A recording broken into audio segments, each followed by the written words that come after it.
و این ویدئویی هم که دارید نگاه میکنید یکی از اون چیزایی که باعث میشه که در آینده پشیمون نشید و نگید اگر این رو در اون زمان میدونستم شاید یه رفتار دیگه ای میکردم. میتونیم انقدر خودمون رو قوی کنیم و انقدر مهارت‌های خودمون رو ببریم بالا که بگیم هر اتفاقی که بیفته یا هر آدمی که سر راه من قرار بگیره من در بهترین حالت خودم هستم و من میتونم بهترین نتیجه رو ازش بگیرم. ممکنه نتیجه همون نتیجه دلخواه 100% من نباشه، ولی قطعاً این نتیجه بهترین نتیجه‌ای که با اون امکانات من در اون زمان و شرایط بر اساس اهداف و ارزش‌های من گرفته شده. پس حداقلش اینه که من هیچ وقت پشیمون نیستم. سلام، من نازنین هستم و این ویدئویی که دارید می‌بینید یک قسمت از سری ویدئوهاییه که من تهیه کردم برای اینکه شما بتونید توی روابطتون با جنس مخالف موفق‌تر باشید و تمام مشکلاتی که توی این 15 سالی که کار می‌کردم در رشته روانشناسی به من مراجعه کردید و با من در میون گذاشتید رو جوابش رو میخوام توی این ویدیوها بهتون بدم. کمکتون کنم که چجوری بتونید اون فردی که دوست دارید رو جذبش بکنید، چطور بتونید رابطتون رو با همون جذابیت سابق ادامه بدید و چطور اگر مشکلی پیش اومد این مشکل رو حل کنید و رابطتون رو به نتیجه برسونید. پس تمام چیزهایی که توی این ویدیو میخوام بهتون بگم خیلی عمیقه، مثل ویدیوهای اینستاگرام سطحی نیست، ویدیوهای زرد نیست و تمرکز من روی افرادیه که میخوان که زندگیشون رو تغییر بدن، میخوان اطلاعاتی پیدا بکنن که این اطلاعات رو هر جایی نشنیدن و میخوان رو خودشون کار بکنن و حاضرن که برای تغییر کردن خودشون و تغییر دادن زندگیشون تلاش بکنن. خب شروعش رو بذارید از اینجایی بذاریم که ما برای پیشرفت کردن توی زندگیمون، برای هر تغییری که میخوایم توی زندگیمون بدیم، اول باید از خودمون و از درون خودمون شروع کنیم. همینطور که توی اشعارمون داریم، توی گفته‌های بزرگان داریم، توی روایات داریم، همه چیز از درون ما نشأت میگیره. اما این یعنی چی؟ چطوریه که توی روانشناسی هم دقیقاً به همین نتیجه رسیدن؟ یعنی این که ما نمیتونیم محیطمون رو کنترل کنیم، ما نمیتونیم آدمایی که اطرافمون میاد رو پیش بینی بکنیم و نمیتونیم که تشخیص بدیم چه اتفاقی قراره در آینده برامون بیفته و با چی روبرو میشیم. اما میتونیم انقدر خودمون رو قوی کنیم و انقدر مهارت‌های خودمون رو ببریم بالا که بگیم هر اتفاقی که بیفته یا هر آدمی که سر راه من قرار بگیره من در بهترین حالت خودم هستم و من میتونم بهترین نتیجه رو ازش بگیرم. ممکنه نتیجه همون نتیجه دلخواه 100% من نباشه، ولی قطعاً این نتیجه بهترین نتیجه‌ای که با اون امکانات من در اون زمان و شرایط بر اساس اهداف و ارزش‌های من گرفته شده. پس حداقلش اینه که من هیچ وقت پشیمون نیستم و این ویدئویی هم که دارید نگاه میکنید یکی از اون چیزاییه که باعث میشه که در آینده پشیمون نشید و نگید اگر این رو در اون زمان میدونستم شاید یه رفتار دیگه ای میکردم. امیدوارم که واقعا این در تقدیرتون باشه که این حرفا رو بشنوید و یه جایی همین الان یا در آینده بهتون کمک کنه. چطور با تغییر دادن درونم یا تغییر ندادن درونم توی روابطم تاثیر مثبت یا منفی میذارم؟ ببینید، اگر من ندونم که چه نقطه ضعف هایی دارم، ندونم چه نقطه قوت هایی دارم، ندونم که در کوتاه مدت، میان مدت و دراز مدت چی از رابطم میخوام و دنبال چه آدمی میگردم، یا نمیتونم آدم درست رو تشخیص بدم، یا نمیدونم که باید دنبال چی در آدم ها بگردم، یا اینکه اگر اون آدم رو انتخاب بکنم ممکنه در آینده نظرم عوض بشه، چون معیارهای من با بلوغ من و با افزایش سنم زیاد شده، ممکنه از یه زمانی به بعد اون آدمه دیگه با اون معیارهای من نخونه. مثلا یه دختر 20 ساله ممکنه براش سیکس پک پسر مهم باشه، یه دختر 30 ساله ماشین پسر براش مهمه. یه خانم مثلا 40 ساله یا 50 ساله ممکنه هم صحبت بودن، هم دل بودن و انعطاف پذیری همسرش براش مهم باشه و این معیارها تغییر میکنه. این که میبینید بعضی از آدم‌ها بعد 10 سال جدا میشن، بعد 30 سال 40 سال زندگی مشترک حتی جدا میشن، مربوط به همین میشه که اهدافشون رو در دراز مدت بررسی نکردن. نه اینکه علل دیگه هم نداشته باشه، میتونه مثلا یه علتش این باشه که طرف مقابل عوض شده، تغییر کرده، یا طرف مقابل اینها رو رعایت نکرده. اما ما حداقل میتونیم تو 50% که مربوط به خودمونه و میتونیم کنترلش کنیم موثر باشیم. حالا من چطور میتونم بفهمم که واقعا باید دنبال چی بگردم در پارتنر و پارتنر مناسب من چه کسیه؟ ببینید، پارتنر مناسب شما کسیه که با ویژگی‌های شخصیتی شما مچ بشه. بعضی وقتا ما با یه آدمی حالمون خوبه، با یه آدمی حالمون بده. همون آدمی که ما نمیتونیم تحملش کنیم میتونه ایدئال یه فرد دیگه‌ای باشه و برعکس اون کسی که یه آدم دیگه‌ای داره پس میزنه و همه ویژگی‌هاشو منفی ارزیابی میکنه، یه وقتایی همون کسی که من همیشه دنبالش میگشتم و کاملا با ویژگی‌های رفتاری من جفت و جور میشه. چطور میتونم خودم رو بشناسم؟ چطور میتونم بفهمم دنبال چی دارم میگردم؟ من توی این ویدیو میخوام بهتون یه برگه کار بدم، یه سری کارها و فعالیت‌ها بهتون بدم مثل تکلیف انجام بدید و از اونجا بتونید یه خطکش داشته باشید برای اینکه ببینید که آقا چه آدمی مناسب من هست یا نیست.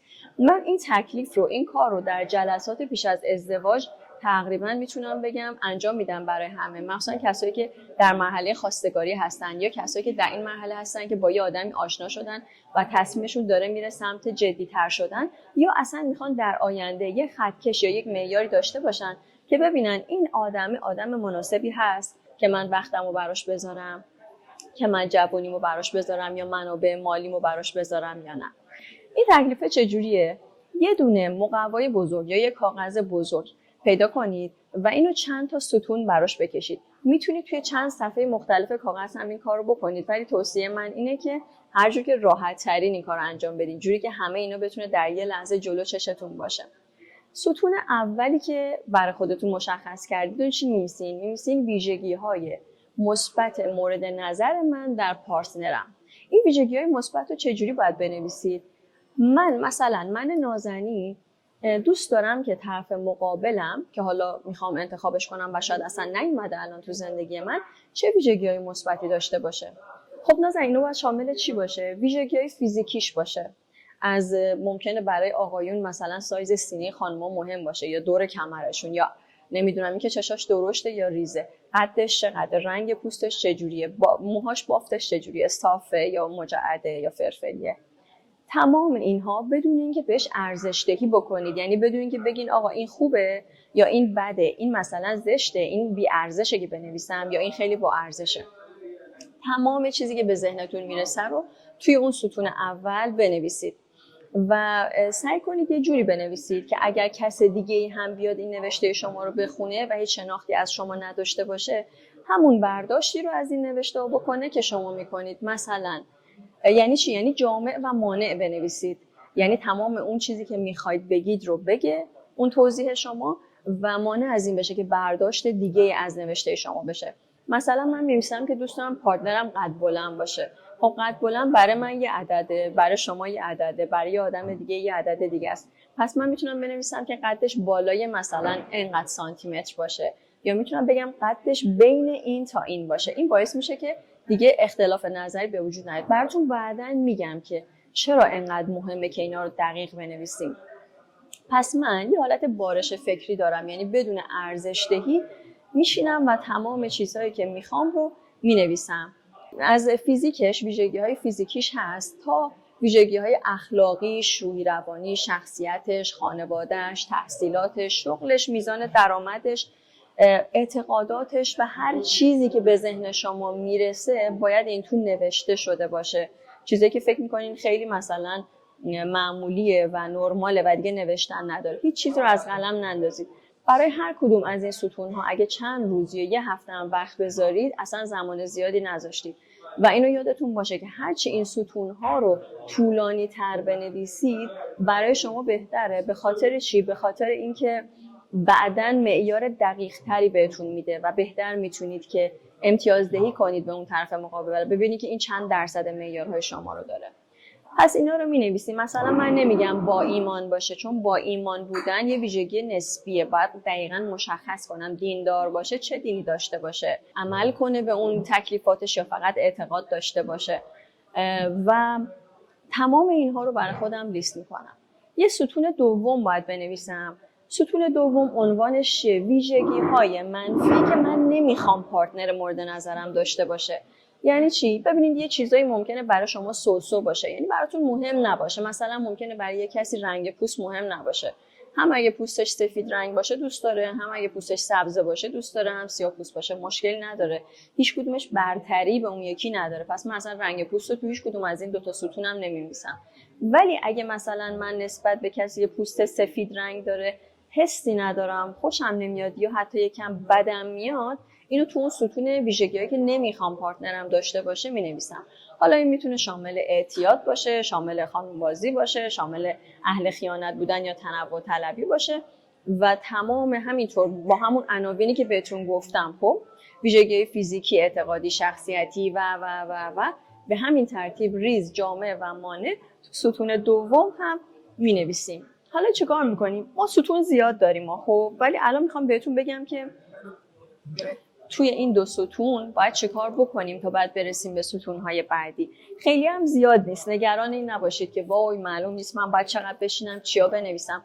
باور کنید نوشتن یک بار همچین چیزی انقدر بهتون کامل کمک میکنه و انقدر شما رو از سردرگمی‌های آینده نجات میده که خیلی از خودتون تشکر میکنید و سالهای سال این لیستتون رو برای خودتون نگه میدارید، منم دعا میکنید. این دو ستون رو فرض میکنیم که 1 هفته 2 هفته گذشت و شما کامل انجام دادید. حالا باید چی کار کنم؟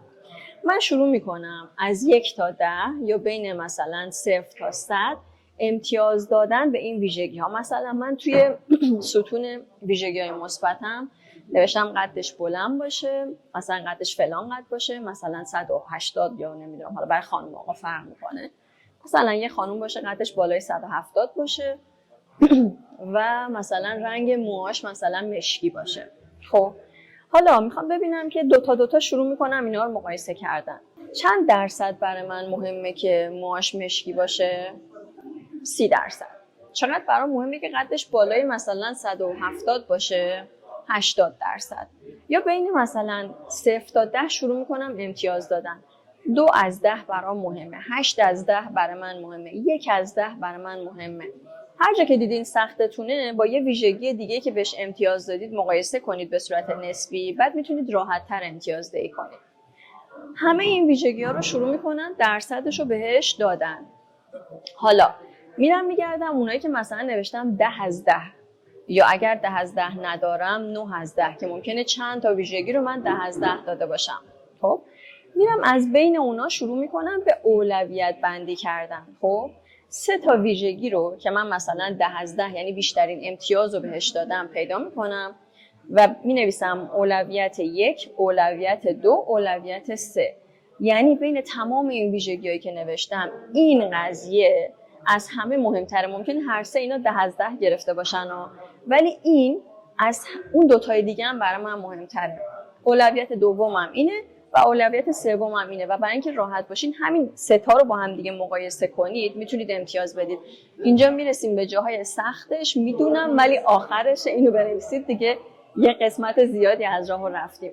حالا برید ستون دوم، همون کاری که برای ستون اول کردید رو توی ستون دوم هم انجام بدید. یعنی بین مثلا 1 تا 10 امتیاز بدید یا بین 0 تا 100% بدید. ولی اینجا فرقش اینه که توی ستون منفی که شروع می‌کنیم به درصد دادن دقیقاً برعکس ستون مثبته. یعنی من اون چیزی که از همه بیشتر اذیتم میکنه و اصلا تحملشو ندارم رو 10 از 10 میدم. اون چیزی که بعد خوشم نمیاد ولی خب حالا اگه بودم میتونم بپذیرم ممکنه 1 از 10 بدم. خب پس هرچی امتیاز میره بالاتر غیر قابل تحمل بودن این ویژگی برای ما بیشتر میشه. بعد شروع میکنم بین اون غیر قابل تحمل ها که 10 از 10 گرفتن یا بیشترین امتیاز رو گرفتن 3 تا اولویت اول رو انتخاب میکنم. اولیه اونی میشه که بین تمام این ویژگی ها غیر قابل تحمل ترینه و دومی و سومی. خب توی این ویدیو همین 2 تا ستون رو فعلا تموم میکنیم و بعد میرسیم به ستونهای بعدی که خیلی سریعتر و راحت‌تر هست و توی یه ویدیوی دیگه همه اون ستونهای دیگر ما با هم دیگه تکمیل میکنیم. ولی میخوام بهتون بگم که چیکار کردیم ما با هم دیگه الان توی این 2 تا ستون.